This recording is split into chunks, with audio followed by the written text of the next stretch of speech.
Hey guys, welcome to Performance Anxiety. This week's show features another person on my dream list of interviews. Scarlet Page may have grown up as Jimmy Page's daughter, but she's made her own mark in the world of music photography. And we talk about both those worlds. She's photographed so many of my favorite artists, like the Smashing Pumpkins, Verve, Mars Volta, King Crimson, and of course her dad. Her project Resonators is now being shown in South America. And if you're down there, go check it out. Give her a follow on social media at Scarlet Page. Check out her work at scarletpage.com and check out her jewelry at lovescarlet.co.uk. Subscribe, rate, and review. Please follow us at Performance ANX on Twitter and Instagram.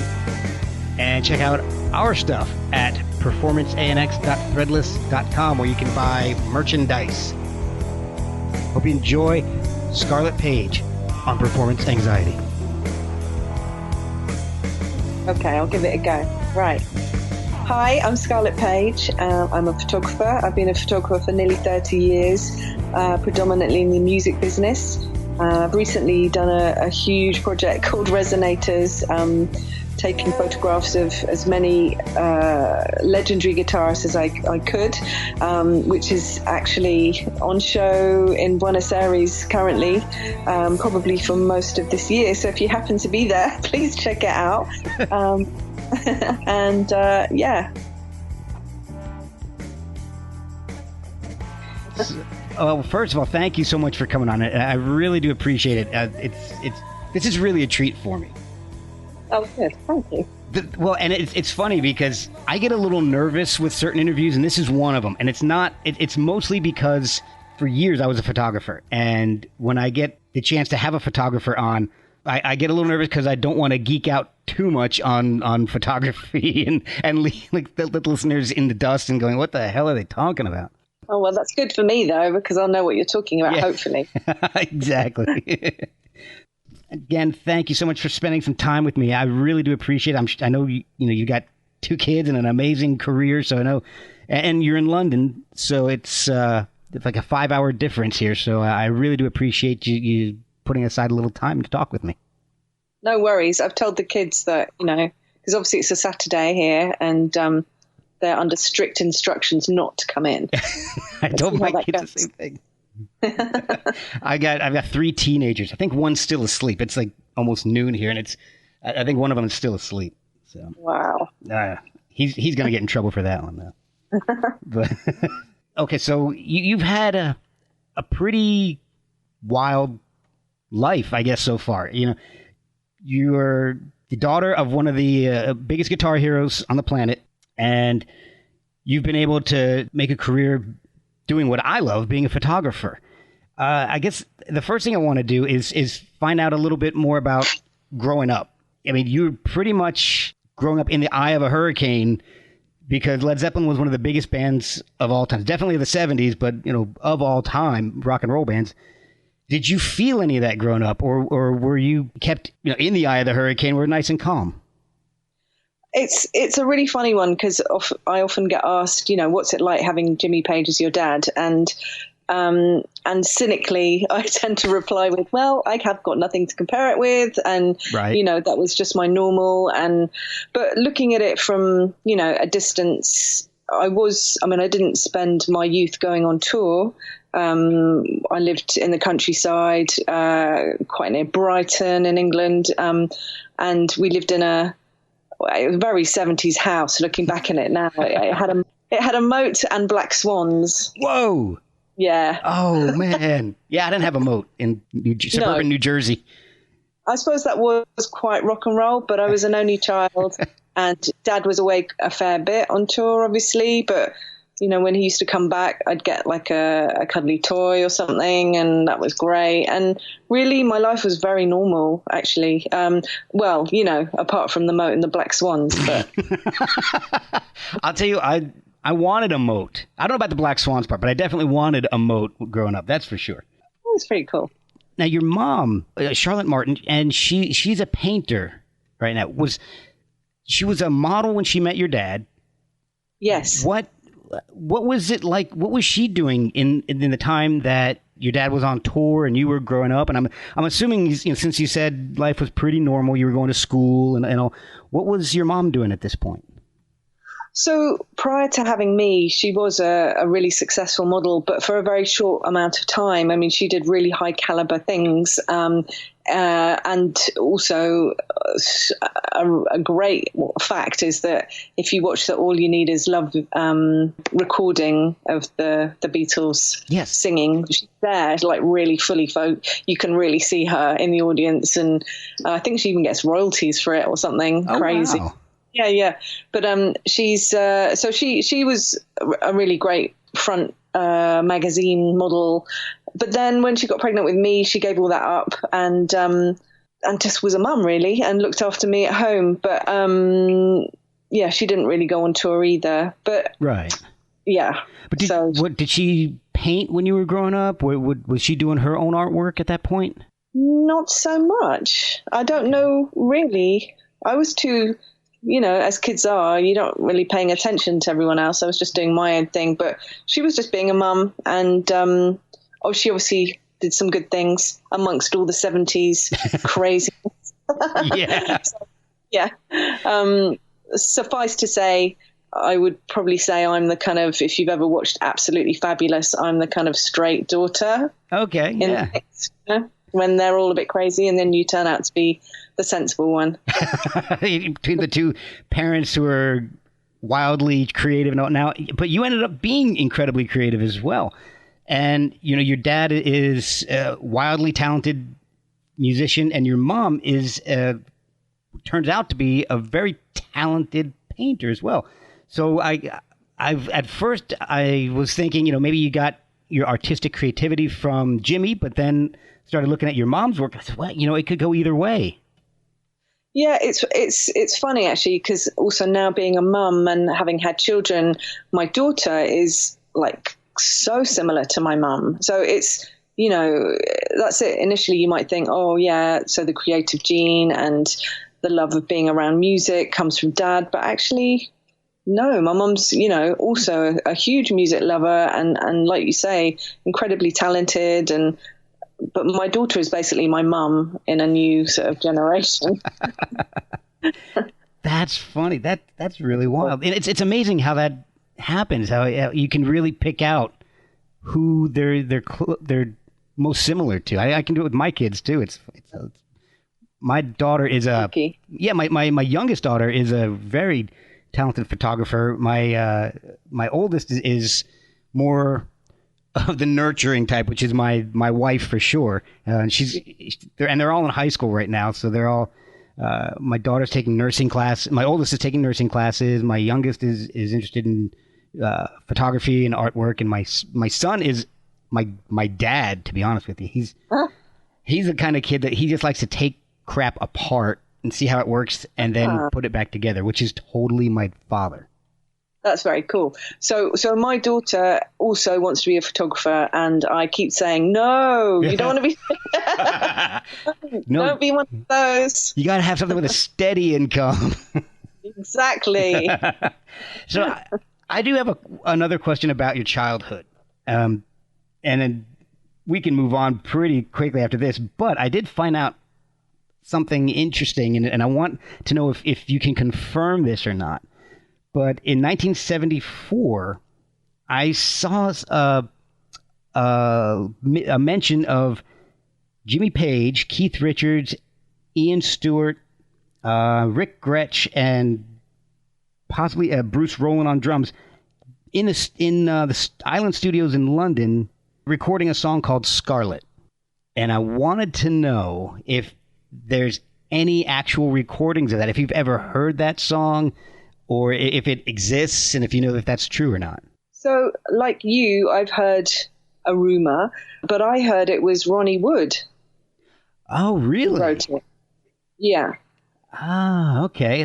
And I looked at. I'm trying to remember where I saw it. It's on some Rolling Stones fan site, and it says I've got it listed here as happened on October 15th, London Island Studios, Scarlet 1 unverified. And then it says lineup, Keith Richards, guitar and vocals, Stu on piano, Jimmy Page guitar, Rick Gretsch on bass, and Bruce Rowland drums.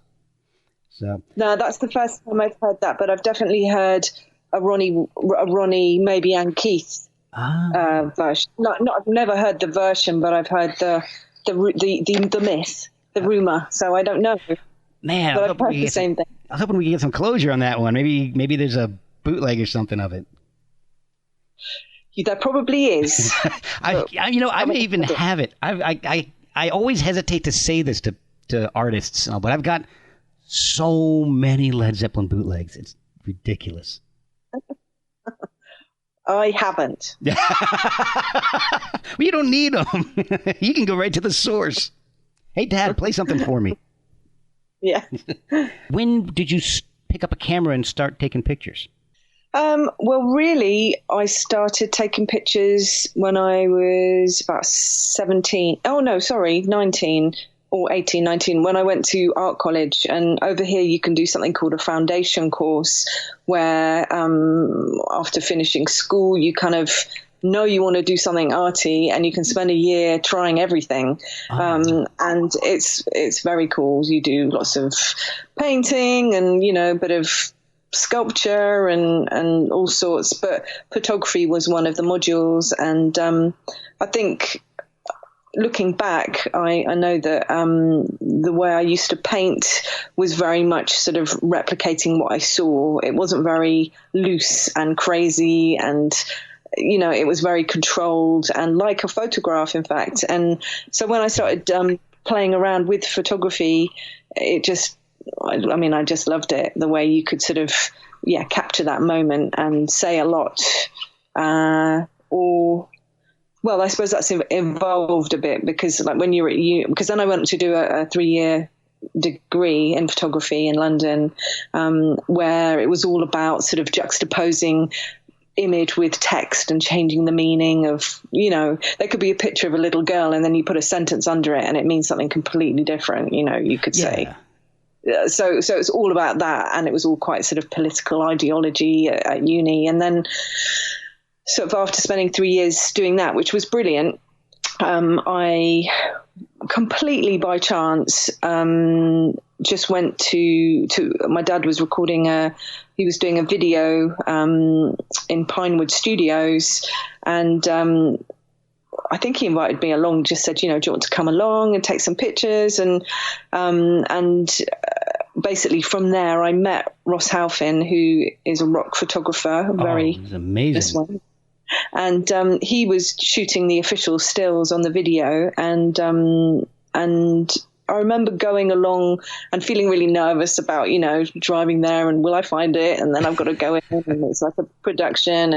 And then, took some stills and that was where I first met Ross. And then he was really lovely and invited me to another shoot that they were doing in a actual sort of photographic studio. And obviously I knew how to load 120 film backs, which are medium format cameras. Oh, yeah. And for those who don't know, so I think at uni I'd only used Hasselblads, and now we were sort of using Mamiya 6.7s, which are slightly different. But I knew what I was doing. I wasn't like just coming into it, completely green. So that was great fun. And obviously because I knew what I was doing, Ross then, because he had quite a few assistants at the time, I was like seconding, and then quite soon I was starting to do quite a bit of traveling with him and his first assistant, and then I moved on to just being the only assistant sometimes for some trips when budgets would allow, just for one person to go. So from then on we started, I think very quickly, I was in America and Australia shooting sound. Well, I was assisting while he was shooting people like Soundgarden and Metallica and Smashing Pumpkins. So was this around the time that you started photographing for following the Lollapalooza tour in '94? So I assisted Ross for about a year and a half, where I was traveling around, literally just being an assistant with him. So I would set up all the shots and lump all the gear around basically. And in those days when it was film, the bags were really heavy. Yes, so, I remember. Oh my God. medium format cameras, lights, all the lighting, the stands, and the 35mm. So there was a lot to carry, and quite often we'd be in like really hot places and having to do Polaroid tests of things, and and then Ross.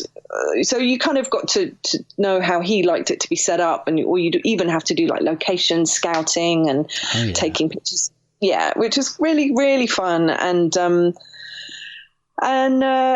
So no, for about a year and a half, now and again I would shoot, like say if he was photographing.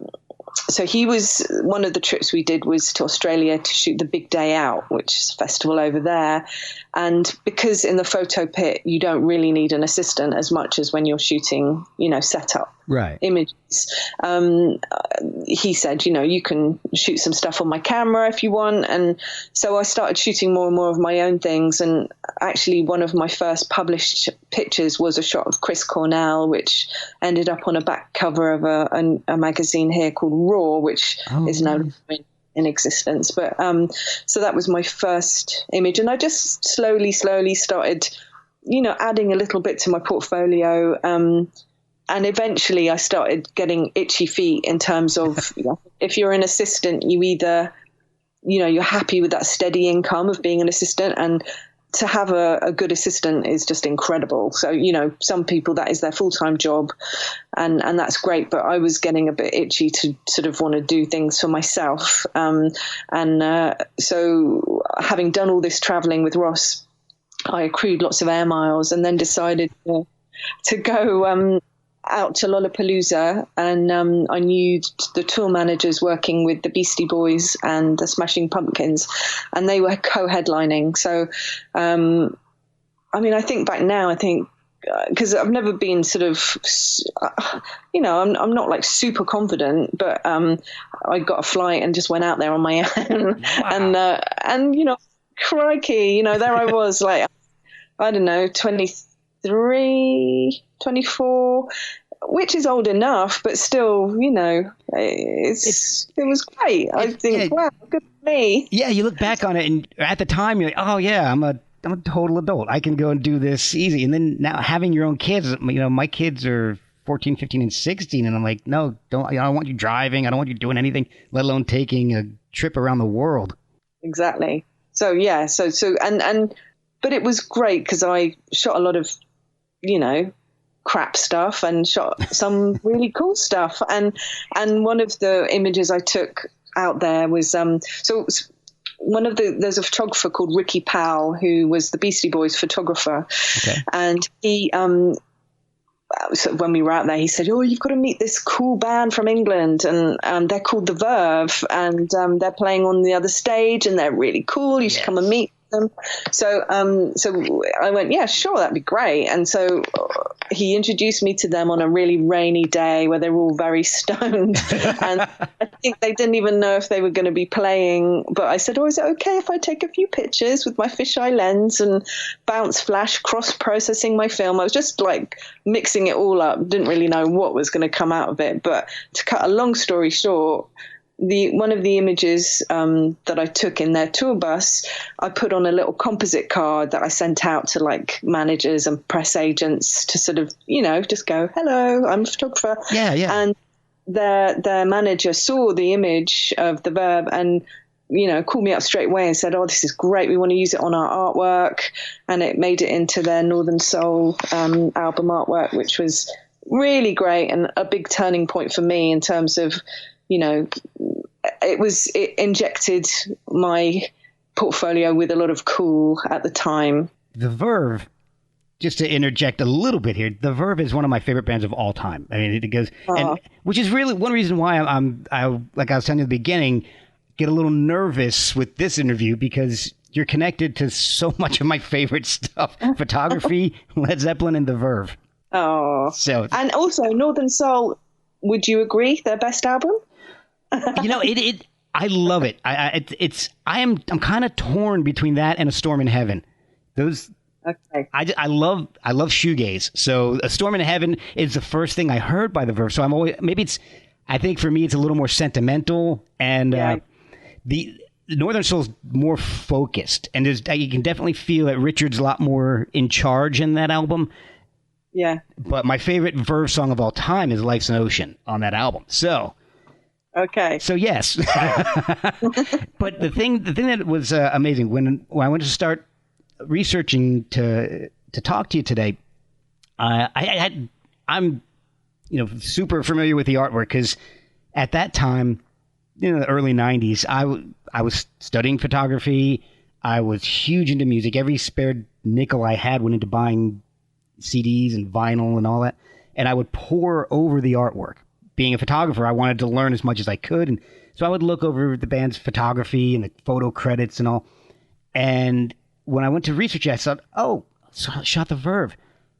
And, something off of Northern Soul. And it immediately hit me. I hadn't even looked yet. And I knew exactly which shot it was because the style was so different than Michael Spencer Jones, who had shot a lot of their other stuff. And I said, it's got to be that shot of them on the bus because it doesn't look like something Michael Spencer Jones would have shot. It's a completely different style.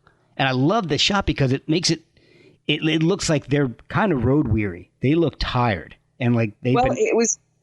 I think that sums up my photography style is actually getting a real shot. And that really was not set up. It was they were. I mean, you look at the body language in the picture and it sort of is speaking volumes because I think there was some sort of problems within the band at the time. They weren't particularly happy, but it's a really cool shot. Yeah, it is. It is. It's great. And it's funny that you mentioned that because they weren't getting along, but the music was amazing. And I guess had they broken up once at this point, or they're about to break up for the first of like 4 times or something like that?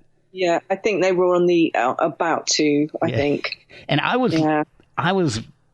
counted myself incredibly lucky because I got a chance to see that Lollapalooza tour, and the Smashing Pumpkins are another one of my favorite bands. If I'm counting my top 5 favorite bands of all time, there's Led Zeppelin, there's The Verve, Smashing Pumpkins, Black Rebel Motorcycle Club, and then I don't know, somebody else I can't think of right now, who's obviously not as important as those 4 bands. But I got a chance to see 2 of my favorites on one tour, so it was amazing. And if you were following them there, then you were probably at that show because I saw them in Philadelphia at Franklin Park. Yeah, now I don't know if I was at that one, but I did some East Coast and some West Coast, and it was incredible. I was allowed to shoot the whole of the Pumpkins and the Beastie Boys sets every night. The entire set. Yeah, it was just such an incredible time. And, I know when you're taking photographs of a band, it's not the same as actually watching in the crowd and having a drink or whatever. Right. But it's the best seat in the house, although you are looking at it through a lens. There was one time on the Lollapalooza, I'm not sure where it was, but there was the photo pit was sort of 2 raised platforms with a dip in the middle. Yes. And I fell in the dip because you're sort of crab moving along, taking pictures, and then you're like, oh, okay. Yes. Big drop. And then I'm sure that the pit was packed with photographers at that point. But after 3 songs, they're out. And then I was staying in. So that was amazing. That's the thing. And I guess most people who haven't done this they don't really realize that when you go and you get a media pass and they let you in there, you're right in front of the stage for 3 songs. After that, they kick you out, and you're free to wander around and take pictures, but you can't be in that pit unless you've got the permission that you had. I was very, very, very, very lucky. And, out of all the pictures I took at that particular time, there's a few corkers, but really it was the Verve one that was the standout shot. There's definitely a few lovely live shots of, young Billy Corgan and James Iha and everyone. And a few of the Beastie Boys that are okay. But I was quite nervous still, even sort of, getting too stuck in with the Beasties. I've always liked being a fly on the wall a bit with my style. I don't really like being too imposing. So I think, my sort of, not just being so early in my career at that point, I wasn't really sort of, bounding into the dressing rooms and sort of demanding that I take pictures. Sort of the Ross Halfin style was not how I was. I wasn't as sort of upfront as he was. But then, we've all got different ways of doing things. And so, yeah. And I think that's one reason why I connect with your work so easily is I'm very much the same way. As a photographer, I was so comfortable behind the lens. I wanted I wanted candid shots. I didn't want the setup shots. I like getting out there and getting the feel of the event and what was going on. And it was only through finding having to give up photography as a job when we had kids and needed insurance and all, and getting a sales job where I actually was able to be a lot more forward, which has helped me a little bit. But I think that honest feel, documentary style of your work is what really connected with me. Oh, thank you. Yeah, it's where I feel more comfortable, I think, Now, was Lollapalooza your first paying gig, or what was the first job that somebody contacted you and say, hey, we want you to shoot these guys? So no, I was just doing that all off my own back.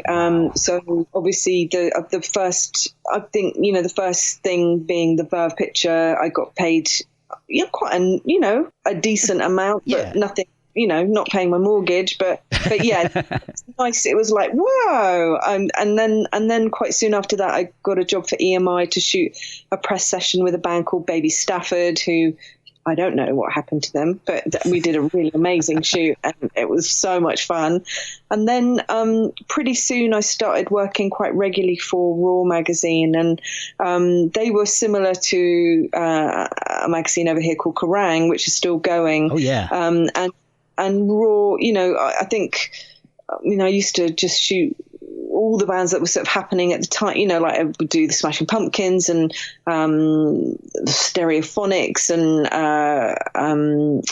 who else? Foo Fighters and lots of English bands like Feeder and stuff. So just all the bands that were sort of coming out, I was sort of very much having to travel and document. And then quite soon, a few years into shooting for Raw, they sort of all changed for them, and then I started working for Kerrang as well as a bit of stuff for Q Magazine and Mojo, and so yeah. So, and I noticed that some of the bands you shot are amazing. Like you mentioned the Foo Fighters, obviously Verve and Smashing Pumpkins, but some of my other favorite bands like the Black Crowes, the Mars Volta, Placebo. I mean, these are the bands that I would listen to and I would pay money to see. I would have paid money to go shoot them. Photographically, of course. So at the drive-in I was sent out to New York to shoot them, which is just like, I mean, it has changed so much. I don't get flown out to New York anymore to shoot bands like that. But, it was just such an incredible time because there you are in New York, in Times Square, taking pictures of these guys who just look incredible. And, outside Irving Plaza and, you just can't take a bad shot really. So all of that. And you say like Placebo, I've been shooting them for years. And since they got signed, same with Stereophonics. And I was at the first Foo Fighter gig at Reading Festival in England. And so, lots of very cool stuff. Now, you've shot a lot of bands throughout the years, like you said, Placebo and Smashing Pumpkins. The Pumpkins in particular have gone through a lot of changes, a lot of turmoil. Is it hard to shoot a band when you get, or do you get close to the band, and is it hard to shoot them when they're going through stuff like that? So Smashing Pumpkins, like you, they're one of my favorite bands. And so the first time I met them, I was assisting Ross, and he was, I think, it was quite soon before Siamese Dream was about to come out. And it was a shoot we did in Notting Hill on a rooftop. And I just thought, who are these crazy people? They're just like really being quite odd. But I was intrigued. And then obviously I went I can't remember whether I went to Lollapalooza. I think I went to see them play at the Astoria here first, a couple of nights, and by that point I was really, really into their music, I think. And then Siamese Dream was out, and I just yeah, I mean, I went to every night that they played in London, and then there was the Lollapalooza thing, and then from then on we've always kept in contact, which has been, well, here and there, a few years will pass, or, 5 years will pass, but I've periodically tapped back in, and I've been to Rio. Again, so my dad was actually playing at a festival out there called Hollywood Rocks. Warm welcome to Jimmy Page.